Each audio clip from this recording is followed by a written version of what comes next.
Baby Omurice ចាគឺបាយឆាសម្រាប់កូនក្មេងចាប់ពីអាយុ11ខែឡើងទៅកាន់នឹងដៃញ៉ាំបងប្អូនចាហើយវិធីធ្វើគឺងាយទេចាដំបូងគឺខ្ញុំមានបន្លែសម្រាប់បាយឆាចាគឺកកបែបហ្នឹងចាគឺយើងយកវាទៅរំលាយសិនទៅ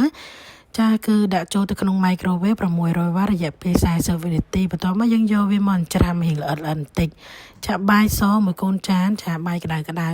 ចាយើងយកវាមកលាយជាមួយនឹងចាបន្លែរបស់យើងមកបន្លែហ្នឹងយើងកុំដាក់ច្រើនពេកចាដាក់មកល្មមស័ក្តិសមជាមួយនឹងបាយហ្នឹងមកហើយខ្ញុំប្រើចា tomato paste បែបនេះឬក៏ tomato ketchup ក៏បានដែរបងប្អូនចារួចហើយដាក់ពងមាន់មកគ្រាប់ចូលចាយើងច្របល់លាយសព្វចូលគ្នាចាបន្ទាប់មកគឺយើងត្រូវយកចានមួយដែលអាចចំហុយឬក៏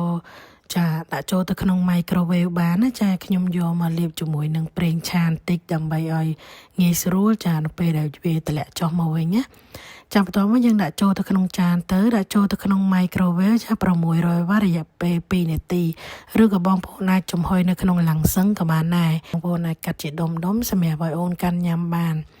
ចាបន្ទាប់មកយើងអាចដាក់ tomato ketchup ទៅលើនឹងតិចមកចំណេះគឺបានមួយពេលហើយបងប្អូនចាអរគុណច្រើន